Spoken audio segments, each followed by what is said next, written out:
Bab 965. Bilang saja mati. Pada saat itu, 6 pembunuh lainnya juga bergegas menuju Jerry yang secara serempak. Mereka tahu bahwa hanya Jerry yang merupakan ancaman terbesar saat ini, dan jika Jerry yang tidak mati, merekalah yang akan mati. Tidak masuk akal. Mata Jerry yang dipenuhi dengan penghinaan saat dia tiba-tiba menginjak kakinya. Gemuruh.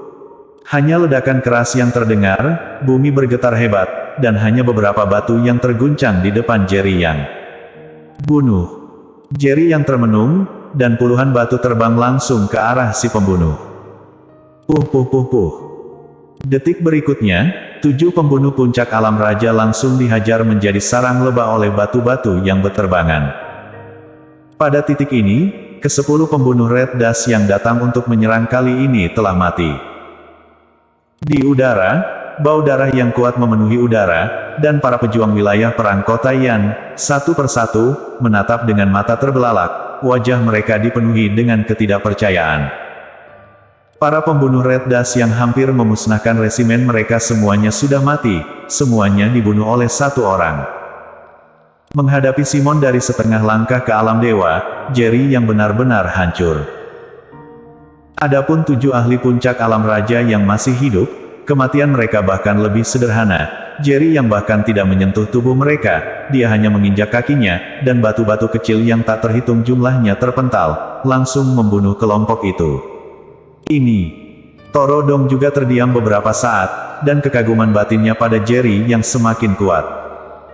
Orang kuat puncak alam raja, orang kuat setengah langkah ke alam dewa, semuanya adalah sampah. Di masa depan, Jerry yang akan menjadi idolanya, dan dia akan bekerja keras untuk meningkatkan kekuatannya untuk mengimbangi Jerry yang sebanyak mungkin. Meskipun dia tahu itu tidak mungkin, itu hanya sebuah pemikiran di benaknya. Charles Ma juga sangat tidak berdaya, dia tahu bahwa jarak antara dirinya dan Jerry yang sangat besar, tetapi dia tidak menyangka jaraknya akan sebesar ini. Kapan dirinya sendiri, bisa menjadi seperti Jerry yang menginjak-injak kakinya dan menghasilkan pembunuhan kelompok. Pada saat ini, Charles Ma hanya merasakan rasa sakit yang tak tertandingi di sekujur tubuhnya, luka tembak asli yang akan disembuhkan di bawah penyembuhan Viola Feng, sekali lagi runtuh, dan punggungnya telah lama diwarnai merah dengan darah. Pada saat yang sama, rasa lemah yang kuat menyelimutinya, dia merasakan kelopak matanya semakin berat, dia hampir tertidur. Tetapi dia berusaha keras untuk tidak membiarkan dirinya tertidur, karena dia merasa bahwa begitu dia tertidur, dia takut dia tidak akan pernah bangun lagi. Puff!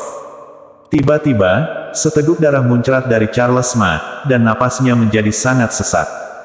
Charles Ma! Jerry yang meraung dan langsung menghampiri Charles Ma. Kak Chen, aku tidak bisa bertahan lebih lama lagi, bantu aku membawa pesan untuk Irene. Katakan saja padanya bahwa aku mencintainya, aku minta maaf padanya di kehidupan ini, jika ada kehidupan setelah kematian, selama aku bisa tetap di sisinya, bahkan jika itu menjadi lembu atau kuda, aku bersedia melakukannya. Wajah Charles Ma memucat secara ekstrim, dia hampir berjuang dengan segenap kekuatannya untuk berbicara lagi, dia menggigit lidahnya untuk membuat dirinya terjaga untuk saat itu lagi, sambil mengertakkan gigi, dia berkata, Kak Chen, sebagai saudaramu dalam hidup ini, aku tidak menyesal. Kamu diam dulu. Jerry yang meraung, matanya merah saat dia menatap Charles Ma dan berteriak, jika kamu berani mati, aku tidak akan pernah memaafkanmu, dan aku tidak akan mengatakan sepatah kata pun tentang kata-kata yang kamu minta untuk kubantu sampaikan ke Irene. Bertahanlah, jika kamu berani mati di sini, aku tidak akan pernah melepaskanmu. Sudut mulut Charles Ma terangkat dan tersenyum. Hanya saja, pada saat ini, dia kehabisan napas lebih banyak daripada yang dia hirup, suatu reaksi yang hanya terjadi ketika dia akan dipenggal. Yang dia inginkan sekarang hanyalah tertidur, dan dia tidak lagi memiliki kekuatan untuk mengucapkan sepatah kata pun.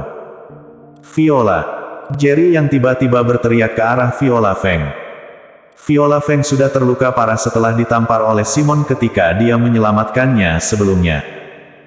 Ketika dia menyelamatkannya lagi, dia juga hampir kehabisan tenaga, dan pada saat ini, dia bahkan tidak memiliki kekuatan untuk merangkak. Meski begitu, Viola Feng masih berjuang untuk mengeluarkan botol porselen putih dan berkata dengan dukungan yang kuat, "Kak Yang, cepat biarkan Kak Ma meminum pil ini." Jerry yang buru-buru mengambil botol porselen putih, menuangkan pil hitam darinya, dan langsung memasukkannya ke dalam mulut Charles Ma. "Apakah kamu merasa lebih baik?" Jerry yang berkata sambil bergidik. Baru saja, ketika dia membunuh Simon, dia bahkan tidak mengedipkan matanya. Baru sekarang, melihat napas Charles Ma menggigil, seluruh tubuhnya panik, dan tangannya gemetar ketika dia memberi makan Charles Ma pil. Charles Ma berjuang untuk menelan pil tersebut, tetap saja tidak ada perbaikan, tidak bisa mengucapkan sepatah kata pun, dan napasnya semakin lama semakin ringan. Boom! Jerry yang dengan kasar membanting tinjunya ke tanah, langsung meninggalkan bekas tinju yang cekung. Dia mengertakkan gigi dan berkata, "Bertahanlah. Bertahanlah di sana. Aku tidak akan membiarkanmu mati, coba saja mati." Prajurit wilayah perang kota Yan, pada saat ini, masing-masing dari mereka memiliki mata merah, dan hanya ada kekaguman di mata mereka ketika mereka melihat Charles Ma. Mereka semua telah menyaksikannya dengan mata kepala sendiri sebelumnya ketika Charles Ma tiba-tiba meledakkan kekuatan setengah langkah ke alam dewa dan bertarung dengan Simon. Charles Ma sendiri terluka parah, dan dia juga mati-matian berusaha membuka segel kekuatannya, dan pertarungan sengitnya dengan Simon memberikan harapan bagi semua ahli wilayah perang. Semangatnya, untuk mati demi saudara-saudaranya, patut dipelajari oleh setiap pejuang. "Viola, bukankah dia sudah meminum pil yang kau berikan? Kenapa dia masih belum membaik?" Melihat mata Charles Ma sedikit tertutup, Jerry yang bertanya dengan wajah penuh kecemasan. Viola Feng menggigit bibirnya yang merah dengan kuat saat dia dengan paksa mengeluarkan beberapa jarum perak dan menusukkannya ke jantung Charles Ma. Total ada 7 jarum, diposisikan seperti 7 bintang. Jerry yang pernah melihat Viola Feng menggunakan set jarum ini untuk mengobati orang. Hanya saja, kali ini, jarum ini jelas tidak sedalam kejutan yang diberikan Viola Feng saat dia menyelamatkan orang sebelumnya. "Kak Yang, aku hanya bisa menjaga vitalitas Kak Ma untuk sementara, jangan cabut jarum perak di tubuhnya." Viola Feng berkata dengan dukungan yang kuat. Saat kata-kata itu jatuh, matanya berputar kembali ke kepalanya dan dia langsung pingsan. "Viola!" Jerry yang berteriak dan buru-buru mendukung Viola Feng. Toro Dong berjalan mendekat saat ini, dan berkata dengan ekspresi serius, "Dokter ajaib Viola mengkonsumsi terlalu banyak energi untuk menyelamatkanmu sebelumnya, dan barusan dia menerima tamparan dari Simon. Aku khawatir cederanya sangat serius." Jerry yang tentu saja tahu dengan jelas bahwa Viola Feng adalah orang yang melakukan semua yang dia bisa untuk menyelamatkan dirinya sebelumnya. Sekarang Viola Feng tidak sadarkan diri, Charles Ma juga tidak sadarkan diri. Untungnya, vitalitas Charles Ma masih terjaga dan meskipun dia tidak sadarkan diri, setidaknya dia masih memiliki detak jantung dan bernapas. "Pergi ke rumah sakit dulu." Jerry yang berbicara. Setengah jam kemudian, di dalam rumah sakit rakyat kota Yan, bangsal VIP, Jerry yang secara pribadi menjaga di sisi Charles Ma. Karena Viola Feng mengatakan bahwa 7 jarum perak di tubuh Charles Ma tidak boleh dicabut, dia harus melihatnya secara pribadi untuk memastikannya. Viola Feng juga telah dipasang infus dan tidak butuh waktu lama baginya untuk terbangun. Irene juga berada di sisi Charles Ma, memegang salah satu tangan Charles Ma dengan erat dan menolak untuk melepaskannya. Dia menatap suaminya dengan wajah lembut. Jerry yang tinggal di sini malah agak terkesan berlebih. Tetapi untuk memastikan keselamatan Charles Ma, dia harus melindunginya secara pribadi. "Tuanku, di sekitar bangsal, semuanya adalah ahli alam raja wilayah perang, mengapa Anda tidak beristirahat sejenak juga?" Toro Dong tidak bisa menahan diri untuk tidak berbicara. Dia sangat menyadari bahwa meskipun Jerry yang telah membunuh Simon, dia sendiri telah mengalami cedera serius. Jerry yang menggelengkan kepalanya dan menatap Toro Dong dan bertanya, "Kabar bahwa aku masih hidup belum dirilis, kan?" Torodong dengan cepat menggelengkan kepalanya, belum. Tepat setelah kecelakaan Anda, kota yang benar-benar merombak kartu, keluarga kerajaan Raja Kyushu, tidak termasuk keluarga kerajaan Sue dan keluarga kerajaan Guan, keluarga kerajaan raja lainnya telah memasuki 8 gerbang kota Yan, dan sekarang 8 gerbang kota Yan telah dimasuki secara paksa. Mata Jerry yang sedikit menyipit, keluarkan berita bahwa aku sudah mati. Bersambung.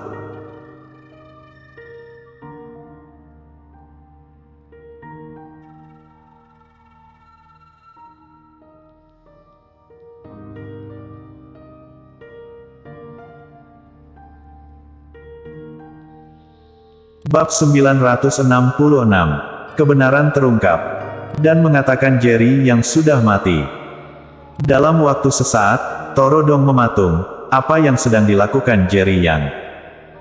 Jelas-jelas masih hidup, mengapa bilang diri sendiri sudah mati?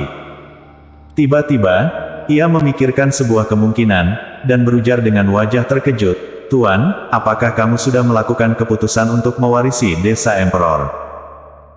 Jika ada orang ingin bertanya di kota Yan siapa yang dapat mewarisi desa Emperor, selain Jerry Yang, Torodong tidak dapat memikirkan orang lain yang memiliki hak ini. Meskipun ia tidak tahu seberapa kuat kemampuan asli Jerry Yang, namun yang pasti adalah kemampuan Jerry yang setidaknya di tingkat alam dewa. Mau bagaimanapun Simon yang berada di tingkat setengah langkah ke alam dewa tidak memiliki kekuatan untuk melawan Jerry Yang. Dan ia juga tahu di perbatasan utara ada keberadaan 9 raja perbatasan utara, dan masing-masing raja memiliki kekuatan tempur setengah langkah ke alam dewa. Jerry yang pernah menjadi pelindung perbatasan utara, bagaimana mungkin kemampuannya lebih rendah dari setengah langkah ke alam dewa? Selain itu, ia juga pernah mendengar desas-desus bahwa 9 raja perbatasan utara semuanya diciptakan oleh pelindung perbatasan utara, yakni Undefeated Yang. Tak hanya itu, cara rahasia membuka segel yang digunakan 9 raja perbatasan utara juga diturunkan oleh Jerry Yang. Dulu, ia pernah mendengar 9 raja perbatasan utara memiliki metode rahasia yang dapat meningkatkan kemampuan mereka dengan pesat, ia sebelumnya tidak menganggap serius. Tapi hari ini, ia melihat dengan mata sendiri Charles Ma yang hanya berada di tahap tengah, meledak kemampuan yang sebanding dengan setengah langkah ke alam dewa, ia baru menyadari kekuatan dari teknik rahasia ini. Jerry yang sedikit memicingkan kedua netranya, dan tidak menjawab apakah ia ingin mewarisi desa Emperor atau tidak, justru berujar dengan tenang, sudah waktunya kota Yan kembali tenang. Baik, aku akan mengatur bawahan untuk menyebar berita kematian Anda. Torodong buru-buru menjawab, namun tiba-tiba teringat sesuatu lagi. Setelah merasa ragu sejenak, ia pun bertanya, Tuan, apakah juga ingin merahasiakan masalah ini dari istri Anda? Sebelumnya saat ia ke tempat kejadian kecelakaan Jerry Yang, ia sudah melihat Lexi Qin dan Yumi Qin yang tengah kesedihan. Saat menyebut Lexi Qin, tatapan sedih memancar sekilas di mata Jerry Yang. Ia tahu jika Lexi Qin mendengar berita kematiannya, ia pasti akan sangat sedih. Hanya saja, kota Yan saat ini sudah sangat kacau, dan ia tidak bisa hidup damai sama sekali jika terus seperti ini. Warga tidak bersalah, tapi kekayaan dapat membawa bencana. Selama orang-orang ini tahu ia masih hidup, masalah tidak akan berkurang. Kali ini, pembunuh Red Dust yang datang untuk membunuhnya, bagaimana dengan lain kali?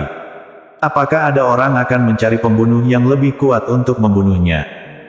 Yang ingin ia lakukan adalah, bekerja keras sekali langsung menyelesaikan semua masalah, dan mendapatkan kedamaian selama-lamanya. Ingin membuat kota yang benar-benar kacau, setelah menunggu semua kekuasaan beraksi, baru waktu yang paling tepat ia menyerang. Bilang saja masih tidak tahu kabar aku hidup atau mati, dan dibawa pergi oleh wilayah perang. Setelah berpikir sejenak, Jerry yang berujar, baik. Torodong buru-buru berujar, membalikkan tubuh dan meninggalkan tempat. Jerry yang pergi ke wilayah perang 5 tahun lalu, ini adalah fakta yang bisa dicari tahu. Kini kemampuan yang ia tunjukkan, sepertinya semua orang sudah menebak, sekalipun di wilayah perang ia juga memiliki identitas. Saat ini menyebar kabar ia dijemput oleh orang-orang wilayah perang, sepertinya tidak ada orang yang akan merasa curiga, kan? Poin terpenting adalah ia ingin memberi Lesikin sedikit harapan.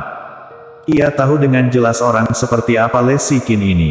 Jika berita kematiannya benar-benar tersebar, Lesikin mungkin akan merasa bersalah dan melakukan hal bodoh. Mau bagaimanapun sebelum ia terjadi sesuatu, itu karena panggilan telepon dari Lesikin mengatakan ingin bercerai. Sekarang menyebar berita ia terluka berat, orang luar mungkin akan berpikir sekalipun Jerry yang masih hidup, ia juga akan benar-benar berubah cacat, sama sekali tidak akan berdampak pada situasi di kota Yan. Tapi Lesikin berbeda, kecuali mendapat kabar kematian Jerry Yang, ia pasti akan terus menunggu. Toro Dong sangat cepat, dalam 10 menit setelah pergi, berita utama media di seluruh kota Yan adalah semua berita bahwa Jerry yang terluka berat dan dibawa pergi oleh wilayah perang.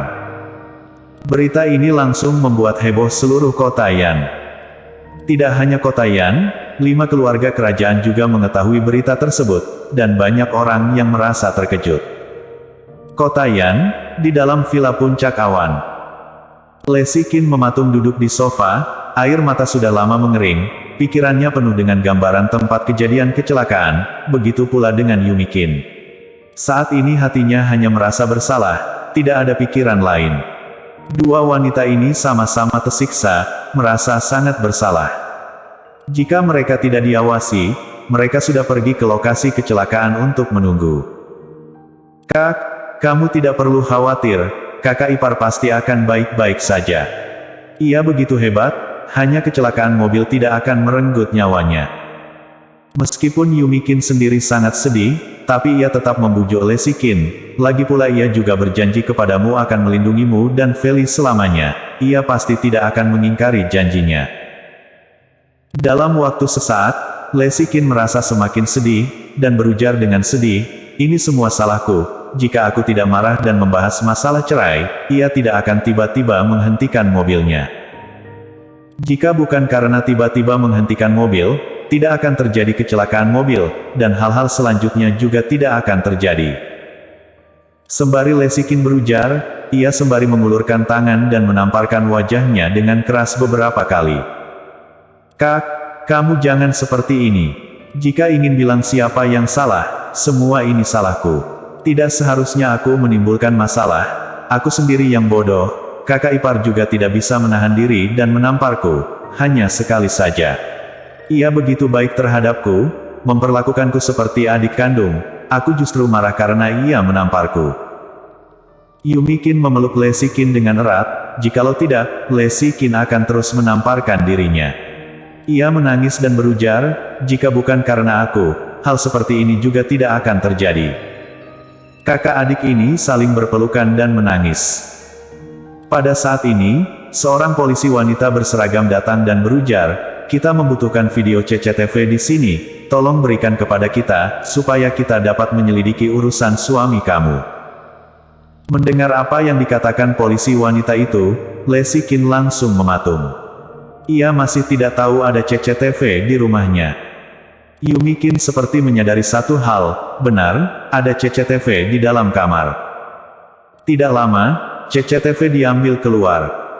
Setelah Lesikin dan Yumikin menonton rekaman CCTV, hanya tersisa penyesalan di hati mereka. Ternyata kita benar-benar salah paham dengannya. Lesikin berujar dengan sedih, kemarin malam ia meninggalkan kamar, bukan karena menghindar dariku membiarkan ia menjelaskan kepada aku, tapi karena ada pembunuh datang. Jerry Yang, maaf, aku salah, aku benar-benar tahu aku salah. Lesikin menangis lagi. Melihat rekaman CCTV, ia melihat Jerry yang meninggalkan kamar untuk melawan pembunuh ini. Ia juga melihat setelah Jerry yang pulang pada tengah malam, ia berdiri cukup lama di depan pintu. Terlihat jelas khawatir mengganggu ia tidur, dan baru tidur di sofa luar. Dan pagi hari, pagi-pagi Viola Feng bangun melihat Jerry yang tidak memakai selimut. Ia kembali ke kamarnya mengambil pakaian, hendak diletakkan di atas tubuh Jerry Yang. Pada saat ini, Viola Feng dianggap sebagai pembunuh oleh Jerry Yang, lehernya langsung dicekik oleh Jerry Yang dan didorong ke atas sofa. Kemudian, Lesikin keluar dari kamar. Yumi Qin juga merasa sangat tersiksa. Pada saat ini, polisi wanita ini tiba-tiba berujar, kabar terbaru Jerry yang terluka berat, kabar hidup atau mati masih tidak diketahui, dan telah dijemput pergi oleh orang-orang wilayah perang sekarang. Aku akan ambil rekaman CCTV ini sebagai bahan investigasi, turut berduka cita untuk kalian. Usai polisi wanita berujar, ia membalikkan tubuh dan pergi. Tugas ia datang ke sini hanya melihat Lexi Qin dan Yumi Qin, dan mencegah mereka pergi ke lokasi kecelakaan. Sekarang Jerry yang sudah dibawa pergi oleh wilayah perang, waktunya ia pergi juga. Bersambung.